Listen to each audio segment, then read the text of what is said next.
All right. Let's get this out of the way first. The thoughts, views, and opinions expressed on Tailboard Talks Firefighter podcast are solely those of the speakers, guests, and host, and do not in any way represent the thoughts or views or opinions of any other employer, partnership, or sponsor. The material and information in this podcast is for general information purposes only and should be used at the listener's discretion. Here comes the intro. Skip forward 30 seconds if you want to get right to the episode. This is the Tailboard Talk Podcast, the best health, wellness, and lifestyle resource for the fire service. We're using stories, lessons, and tips from the front lines to give a realistic view of what the job can do to us and how we can make it out alive. I'm Chris Morella, a firefighter since 03, medic since 05, full-time since 08, and promoted to lieutenant in 20. I'm also a personal trainer and strength coach, and I'm here to give you the best information and host the best discussions to make us capable and durable, both on the job and away from it. So grab a heater, steal some fancy creamer from First Shift, and let's go chat. Hey everybody, welcome back, and welcome to 2023, the first episode of 2023, coming at you with no ads this time. They're coming back next week, but coming at you with no ads and 3 topics today. I'm going to do 3 things. I have really important caffeine information about coffee, kind of dispelling a myth out there. Second one is I want to dive into this Peloton thing for just a little bit because I started reading about them the other day. I've sent a couple headlines to people that are in the fitness industry, like on the business side. So I started reading about them more, and it seems like every article I read referenced another thing that went terribly for them or something terrible they did. So I didn't do any research. I just read a bunch of articles, and I kind of put together a couple main points I want to talk about with them and why I'm kind of no longer interested in Peloton as a business, even though they're under new leadership. Anyways, we'll get to that. And then the third thing is I have a problem with gratitude. And if you guys, those who know me are like, yeah, no kidding, pal. But my problem is when I do it. And so probably about a year ago, no, not even a year ago, 4 or 5 months ago, I started doing it differently. I'm going to share that with you guys because it's really helped out. So I'm going to share that with you. But first things first, coffee. So I always thought, and I was told, and I believed that light roast coffee had more caffeine. And I remember that because it was not what you'd expect. You'd expect dark roast to have more caffeine because it tastes stronger, so you assume that it's stronger in general. But I was on YouTube the other day, and this guy, James Hoffman, who apparently is like this coffee god. Like, he's the man when it comes to coffee. Anyways, you can look him up, James Hoffman. He did a thing recently, just 3 weeks ago, where he did a caffeine analysis on different roasts of coffee. And because he's this highfalutin coffee guy, he took care of all the variables that he thought were always wrong with it. Like, he used beans sourced from where he thought was the best, and he roasted them recently, and he did all the testing the way a professional should do it, and kind of took out all the things he thought were wrong with all the caffeine testing before. What he found out was that dark roast coffee actually has a little bit more caffeine than light roast. Not like a huge amount, from what I remember. He found that there was a bigger difference between espresso and like drip coffee, in that espresso had far less caffeine than the equal amount of yield of, I think it was a drip. It might have been a drip or a French press. But in any case, way less caffeine in espresso than other methods of brewing, which I thought was backwards, and so he was shocked, but so was I. But then he found out that light roast coffee actually has less caffeine in it than dark roast. And he mentioned a couple things why he thinks. The first thing is when you roast it, that caffeine is kind of trapped in there. The hypothesis before was that as you roast it and you dry it out, that the caffeine sublimates. It gets turned directly from a solid to a gas and skips the liquid phase. Now it's gone. It evaporates with the smoke when you roast coffee. Turns out that when you roast coffee and you dry it out, you create more pores and holes in the coffee, and the water is able to extract the remaining caffeine more efficiently than it can through a light roast, which has more water content and also is more solid. Doesn't have as many pores and holes in it from the roasting process. All that to be said, I used to factor this into what coffee I would drink. Like, if I wanted to drink coffee throughout the day, I would drink light roast coffee because I thought it had, no, wait, the other way around. I would drink dark roast coffee because I thought it had less caffeine, so I could drink more cups of it. Turns out I was dosing myself. So really what I should have been doing is drinking light roast coffee, which I enjoy more anyways, which is weird. Like ever since I got COVID and lost my sense of taste and smell for a week or two, it kind of like recalibrated a lot of stuff. I can kind of handle spicy stuff now, which is cool. Still kind of a big wimp on it, but more so than before. And I liked light roast coffee a lot more than dark roast coffee after that whole thing. So, moral of the story, don't sweat it. It's overall pretty close, light roast to dark roast. And if you want to, if somebody's saying like, oh, did you know that light roast coffee actually has more caffeine than dark roast coffee? I can't remember even what it used to be. But now you can say, no, I heard on this really smart podcast run by a firefighter who obviously knows tons about chemistry and coffee, but he referenced a really smart guy on YouTube who actually does know a lot about coffee, James Hoffman, and he said, yeah, actually no, dark roast has a little bit more, but it doesn't matter because it's all relatively similar. Anyways, go watch the video. It's called I Did Caffeine Analysis, The Unexpected Truth. Catchy title. Obviously, it's got about 800,000 views, so you know it's good. Check that out. Let's talk about this Peloton thing. So I might actually try to grab Katie for this because I was telling her I was going to do a kind of a, not a deep dive. It's definitely not that, but kind of an outline on Peloton. And she said she was pretty interested in it. So I might try to grab her for this one. So I'm going to see if she's interested in it. 1 second. All right, so I got Katie for this part because she said, when I told her I was going to do a Peloton thing, she said she was interested. Did you know that, I got to think about it now. I did the first part on coffee. Did you know that, what roast of coffee do you think has more caffeine? Light or dark? What have you heard? Nothing. Okay, good. I don't know. Did you ever hear the theory that light roast coffee has more caffeine? No. You didn't? No. I did. It's wrong, though. This guy, James Hoffman, said so. If you want to hear more about it, listen to the first 5 minutes of the episode. Okay, so let's talk about Peloton. What's the first thing that comes to your mind when you hear about the Peloton bike or company? Expensive. Opulence. Right? Sure. We've known one person with one, right? I know a couple people with one. Okay. So Peloton at one time was traded at $171 a share, which to us doesn't mean a lot, but I think that's a lot. Okay. And it had a valuation of $50 billion during the pandemic. Okay. Now they've fired or let go of over 5,000 employees. They've recalled the Tread Plus treadmill because it killed a kid. They have, they've been accused, like officially sued for insider trading, and their entire leadership's been replaced. And the two people who started the company and one executive are selling rugs direct to consumer now. They have a direct to consumer rug business. You might have to speed this up. He's coming down the stairs. Okay. So just in case this gets jumpy, it's because Nathan keeps waking up. Because there's monsters in his room and you have to keep putting him back to bed. So if it sounds like editing job is tough, that's why. Anyways, Peloton. Did you know that they started in like 2011? No. Do you think it was that old? So they started in 2011. In 2012, it was a crowdfunded thing. And they got told no a bunch of times, like 1,000 times, because it was like a new model, like this whole thing where somebody's going to ride a bike in a room and they're going to build a community around trainers who are doing remote stuff. Pretty new at the time in 2012, so nobody wanted it. And they built a bike and they were going to sell it for $1,300, which is expensive, right? Mm-hmm. But the bike sucked. It was like rickety and no one was impressed by it. And at $1,300, they're like, well, I can go buy the same thing for like $600 from Costco, right? Okay. So they did something called premium pricing strategy. And without changing anything on the bike still sucked. They priced it at $2,400 and it started selling like crazy. Really? Yep.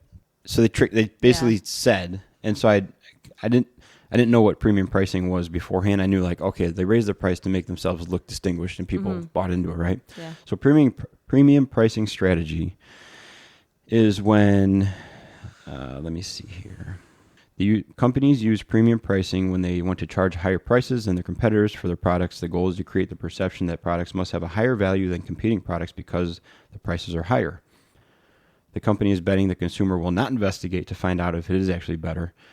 And marketing managers want consumers to believe that the brand name by itself is enough to assure them that the product is better than the competition's product. So they're just bluffing, right? Mm-hmm. But it worked. So they started selling like crazy, and they made a bunch of money. They invested heavily in their trainers and like the group and community thing, and it started going really well. So they started making money shortly after, and they really started blowing up like a year or two before the pandemic. Okay. And now if you think back, there was the first major bump in the Peloton road, no pun intended, amazing, was the Peloton wife commercial. It was like a Christmas commercial. Do you remember it? Oh, yeah, like the guy got her a bike or something and everyone was in an uproar about it. Yes. So I didn't remember it till I was reading about this. But yeah, he bought her a Peloton bike as a Christmas gift. And there was huge backlash because they were like, oh, you're just upholding old beauty standards and this is an abusive relationship and all this stuff, right? Because of that, stock went down 9%, which equated to $942 million of loss. I was like, what's 9%? $942 million for Peloton. That's a little down. Big chunk of cash, right? Now, they did they made a joke of it, right? Mm-hmm. Like a month later or whatever, and they made her like single, and like she's meeting all these people because she's got a smoking body because she has a Peloton. Do you remember like the bounce back commercial? No. So there's a part 2 to it where she's like going out with her friends and she's single and they're talking about that garbage husband you used to have or something like that. Whatever. Anyways, 1 year later, the pandemic hit, and they reported a 66% rise in sales, and they launched a $4,000 treadmill. That was the tread. Okay? So they doubled down on their premium pricing thing. They're like, well, if these people are willing to pay $2,500 for a bike, a $4,000 treadmill is nothing. And they did well. They also, so they launched the Tread Plus, and a deal with Beyonce. So they bounced back in here. Whoa. Okay? Big time stuff. Now, the second giant bump in their life cycle was with the treadmill, where it started sucking people into the tread. If you got too close to the back of it, it was raised up off the ground. If you got too close to it, you could get caught up in the belt and pulled underneath the treadmill. So like 70 people got hurt. Oh, that sounds problematic. One kid died. Okay. And the whole time they were like, no, it's not our fault. People are using it incorrectly. They denied it. They refused any wrongdoing, and they denied it until the kid died. And then they're like, well, maybe. And they still denied it. And so people were just freaking out and ditching their stuff and hating them, right? Then they said, okay, we found a fix for it. So this is a major issue, okay? This is when Peloton is like starting to be a dirtball company, I think. Okay. They said, we found a fix for your treadmill. Okay, we're going to issue an update to your treadmill. It's going to have a safety lock on it now, so this won't happen again, okay? Now, when you bought the treadmill for $4,000, you could use it as a treadmill. You could hit a button that says just run, and then it's just a treadmill. Okay. Or you could have a subscription to the app where you could buy classes and be led through runs and stuff like that, right? In this safety lockout update, they eliminated the just run option. It's like part of it. They piggybacked it on. And they said, in order to have the safety feature, you have to have a subscription. Now, I don't know if they were saying, like, legally, we can't let you just run on this thing without a subscription, so you have to pay it to qualify for the safety thing, right? Otherwise, we don't want you using it errantly and killing someone. But why not charge like $1 then, right? Or a cent. And then you have a subscription, and you can use the Just Run feature. Instead, what they did, they said, okay, if you want it to be safe, then you have to pay $39 a month to use it. So $39 so you don't get sucked into the treadmill. And that's the only way you can use it is if you pay $39. If you don't pay $39, it's deactivated. You can't use it at all. So you paid $4,000. Now you have to pay I don't know. $39 a month. The best I can tell, they took that away. Because like now I looked on, they have like ride, just run, and just work out. Like they have those options on there.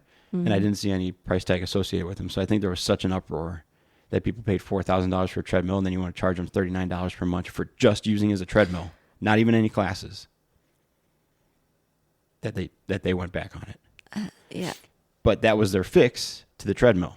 They still didn't recall it or stop selling them. They're still selling them. That's crazy. Okay. Like, how do they not have to recall it?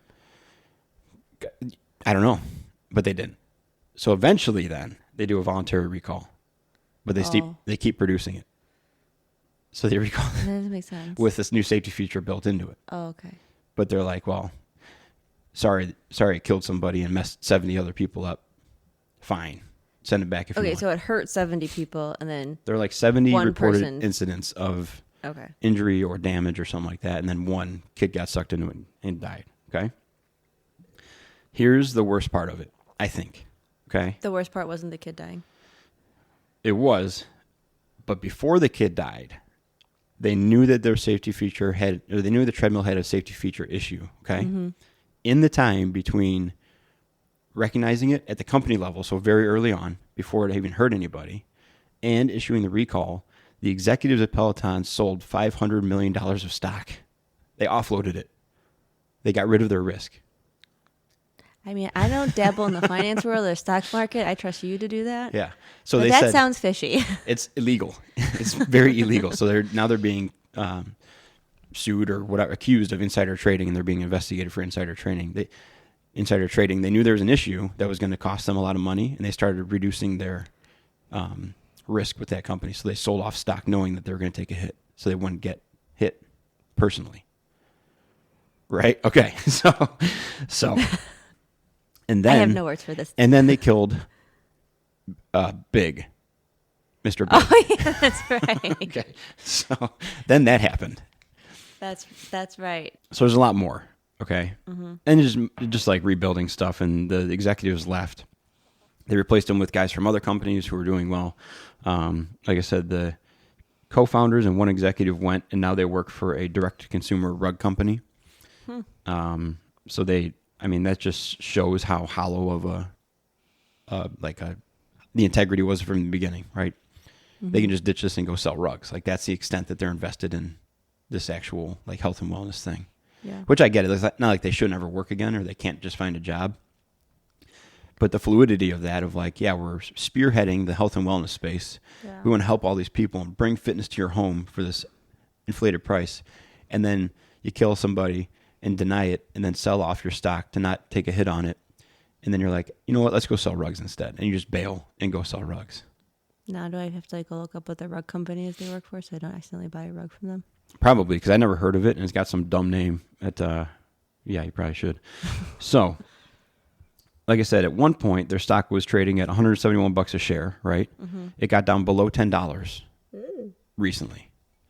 What a so bargain. Not only, and this is part of the economic side of it that I didn't get into too much because the scandal was too enticing, but essentially they fell into the same trap as a lot of people during the pandemic, where there was a huge need initially, and then by the time they actually got the products and caught up to it, people were over it. And so now they have less value because people were like, well, listen, I ordered a bike and it took a year and a half to get here. I don't care about you anymore. So now they're trying to break into their used market. They're selling refurbished bikes starting this year. I saw they come out with like a new model or something too, or there's quote unquote discounted price. Well, yeah, so they dropped the price of their intro bike to $1,800. And say that was like $1,000 something. Yeah, and right now, I actually looked it up today while we were driving. Now there's a deal on it where you can get the bike, a pair of shoes, weights, and something else for $1,300. And there's like a $500 off coupon until January 8th. So act fast, right? But then they have the plus bike, the next level up. That's still $2,400. The treadmill's still over $4,000. Okay, as far as the treadmill goes, though, like, what does a new treadmill even go for? Like a decent. I mean, I'll look it up right now. I would guess $2,000. Okay, I was thinking like $3,000. Because I've seen a while ago like the $3,200 for the Peloton tread, $700 for this one, $1,000 for that one, $1,100 for one at Dick's, $2,000 for a Proform one, so like a better one. Mm-hmm. Bowflex sells one for $1,700. Okay. I mean, I'd say consider those like the top of the market, probably. Like under $2,000. Yeah. Okay. So they're double the price of anybody else. Yeah. All right. That's a lot. So let me get back to these Just go notes outside. here. Huh? Just go outside. Nice. They also started building brick and mortar sites. What? In major cities. Were they trying to make like another Soul Cycle kind of thing? Yeah. Or just because early on there was one in New York, and that was like the destination. You could go see your celebrity trainer there, and they would like, there was like a thing, right? And so they opened like 5 or 6 of them in 2019. Then they were stuck with these 5 or 6 studios through the pandemic, paying rent on it. So now they're scrambling on both fronts. Yeah. Yeah. Let me see. So yeah, I think they're pretty much done. I think they're going to stay expensive, but I think their wave is over. Yeah, I don't think the hype of them. No. And remember, we knew one person that got them in, like half the draw to it was that they were going to deliver it in a Mercedes van, and there's like a literal red carpet that they would roll out, and it was like this. Oh yeah, they'd park the Sprinter with Peloton right in front of your house, and these people would unload it and like make a big deal of it so your neighbors saw it. That seems excessive.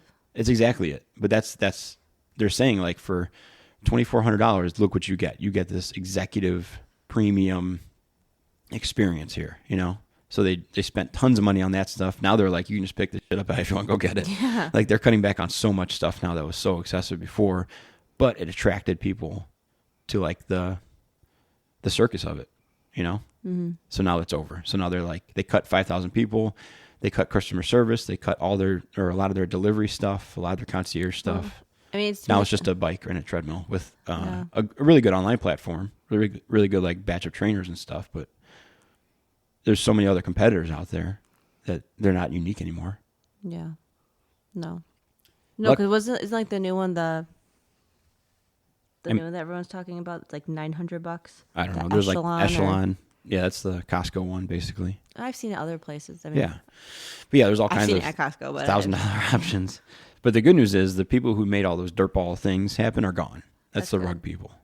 So most of them are cleared out, and now there's people that are like, "What have you been doing? Like you screwed this up," and now they're coming in. And it's like I think one's a former Netflix executive, so it's people from other places who haven't like publicly screwed up as badly. So they might be like legitimate executives coming in and fixing it.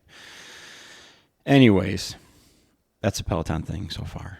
What do you think?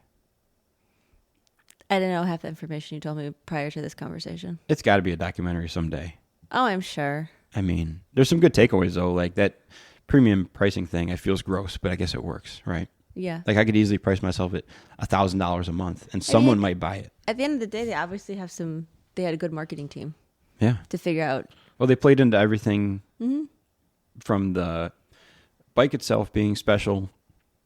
Eventually, the classes and the platform was different. The delivery and like the prestige of it, you know, and like you're part of this community now that is exclusive almost because you got to basically buy your way into it.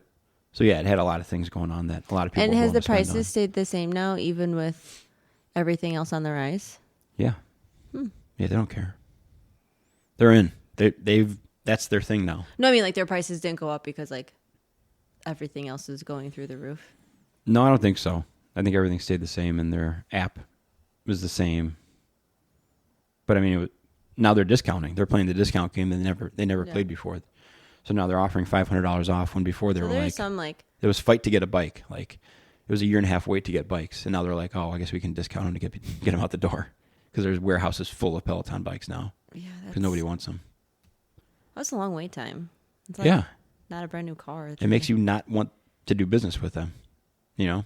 Does make you feel good in your... And then, so the thing is you buy it, right? At the beginning of the pandemic, you buy it, and you're like, this is going to be the thing that makes me healthy while we're... Totally. Right? And my neighbors will see it.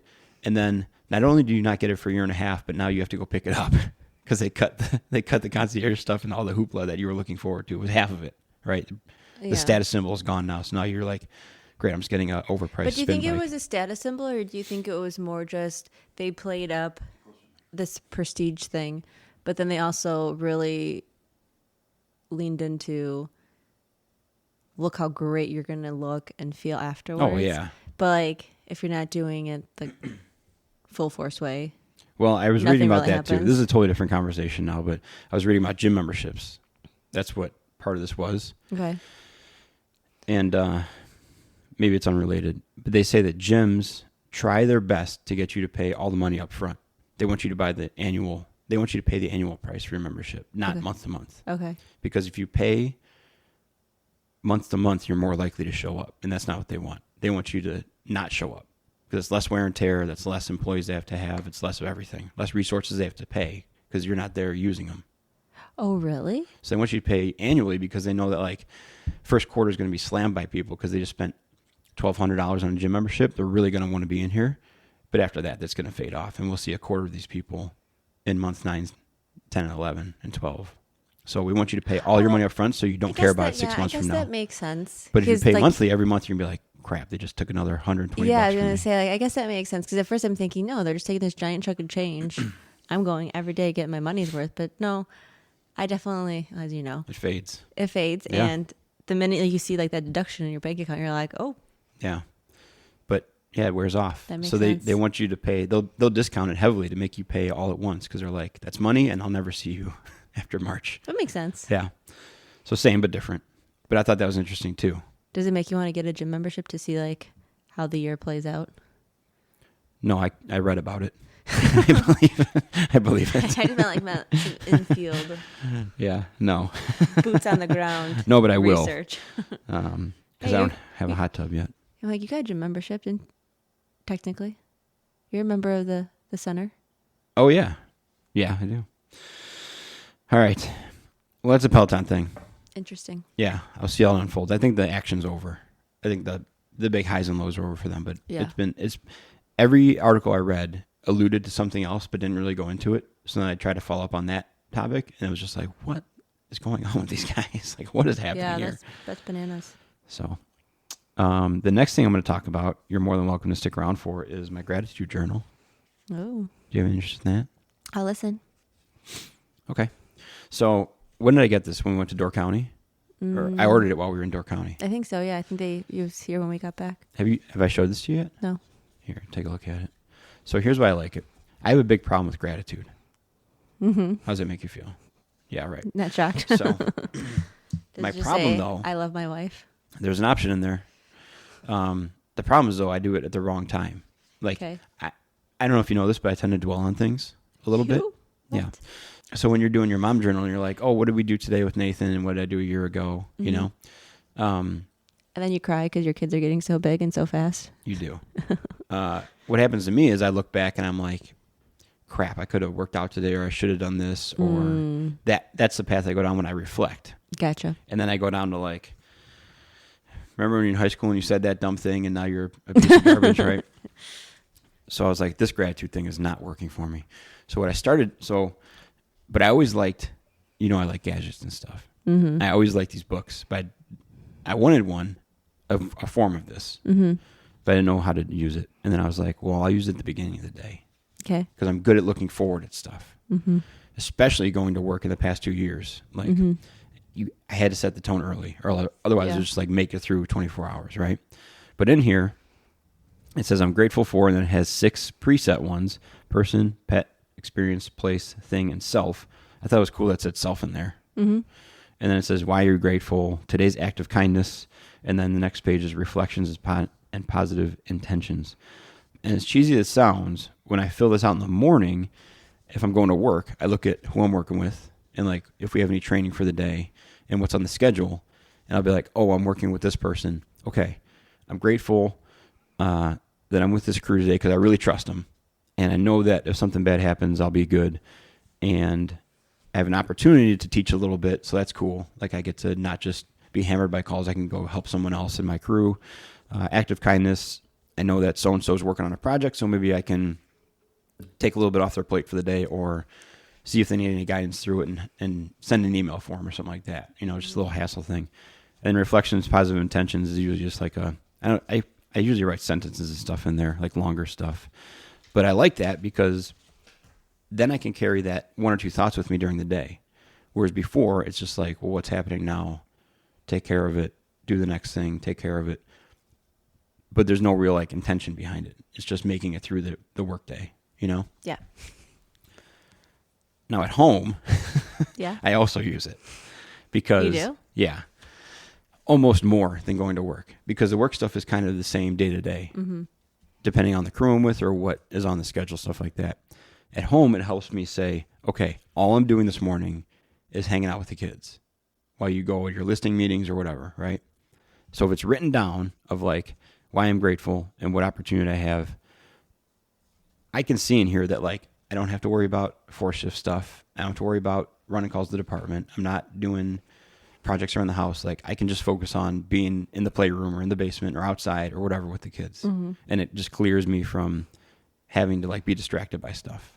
So yeah, I use it at home to like almost as a planner of like, okay, today I get to go skating with Nathan.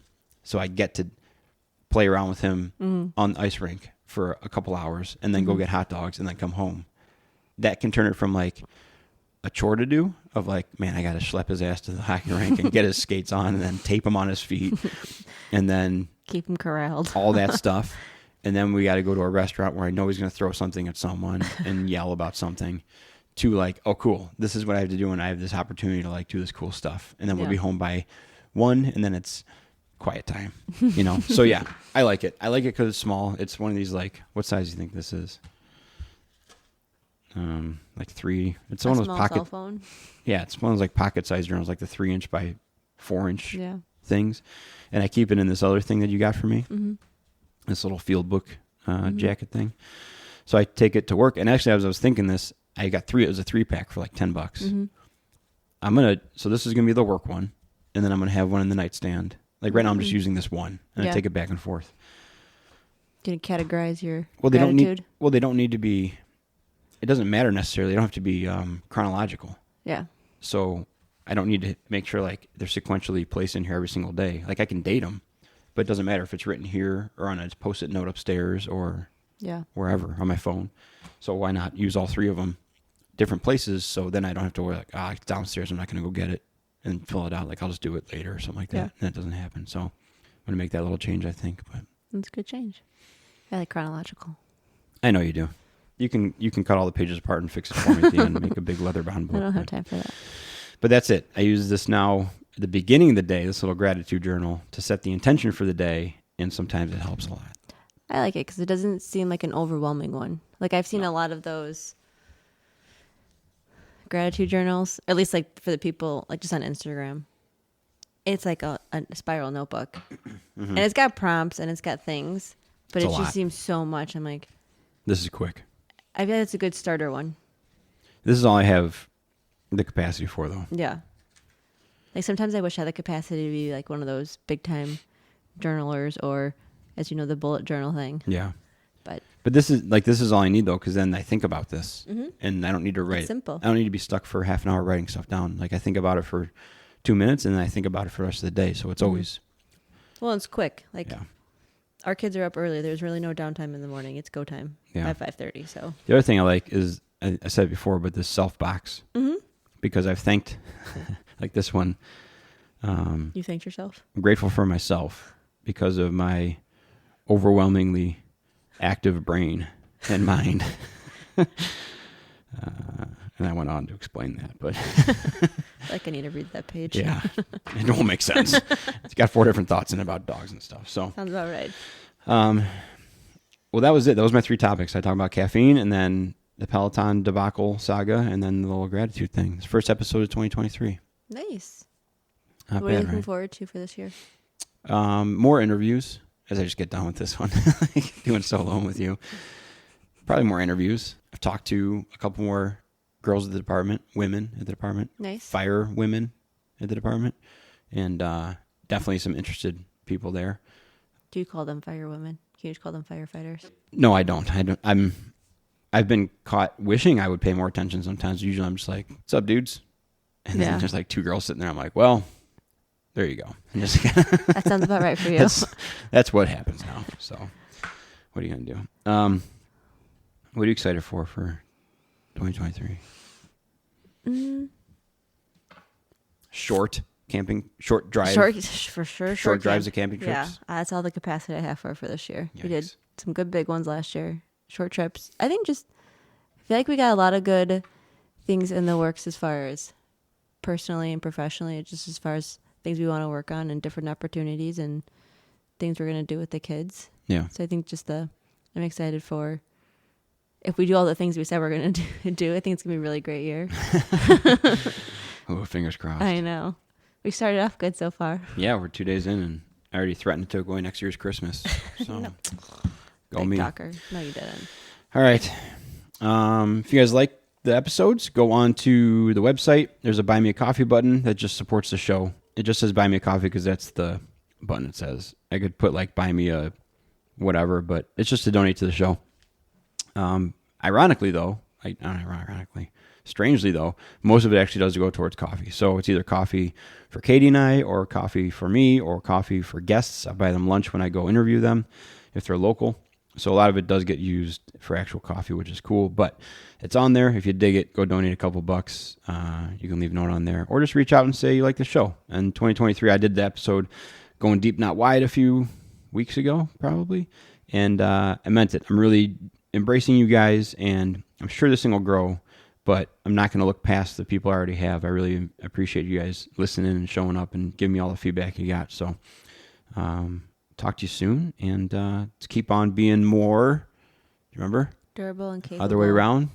Capable and durable, on the job and away from it. Perfect. It's even on the logo now. Just it's alphabetical. Capable, C and D. Capable and durable. That's how I remember it. I'll mess it Be a up. force fixer, guys. Have a good new year. Bye-bye. Write it out, and I have to look at it again and fix it. All right. We'll talk to you later. Bye.